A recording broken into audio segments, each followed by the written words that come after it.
Antes de seguir la tertulia con ustedes, es necesario definir ciertos términos que hoy en día se han utilizado mucho, sobre todo por especialistas. Y me he dado cuenta de que muchas personas no manejan este tipo de terminologías para entender lo que está sucediendo en el mundo hoy. Ese término es la Realpolitik.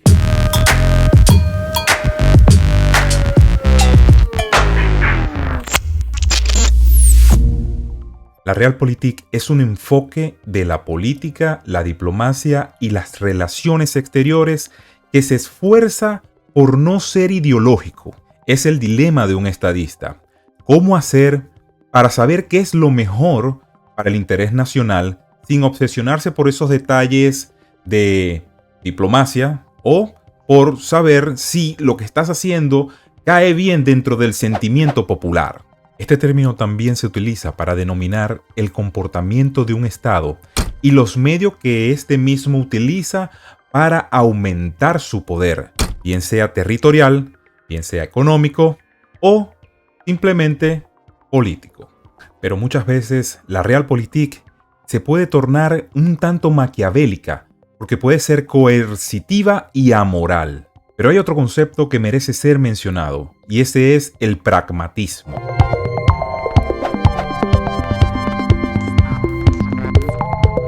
El pragmatismo fue estudiado muy bien por el escritor Niccolo Maquiavelo, por allá en el siglo XIV.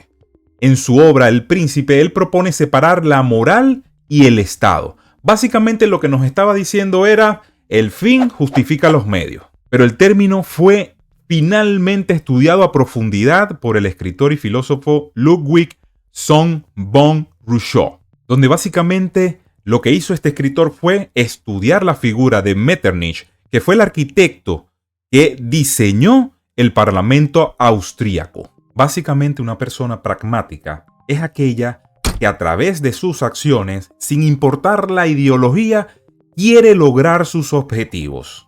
La Realpolitik está basada lamentablemente en realidades y en base a esas realidades, los políticos, los mandatarios o estadistas tienen que actuar en consecuencia y muchas veces esas acciones para lograr ese objetivo son muy impopulares entre la población. Y todo esto, como es un ejercicio de poder, lamentablemente algunas decisiones conllevan a conflicto.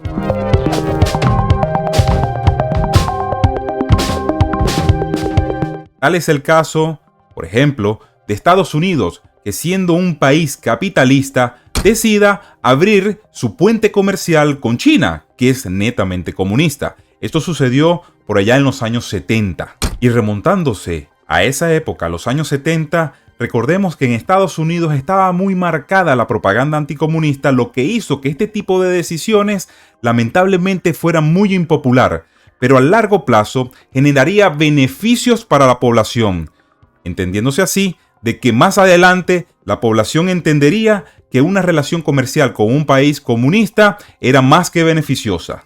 Y ya para concluir, lamentablemente no vamos a entender todas aquellas decisiones que desde el Estado se están tomando.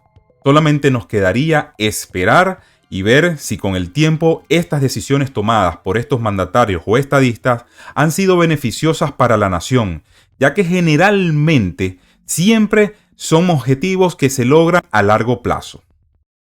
Este podcast es producido por Phil By. Everything woke turns to shit, okay? It's true.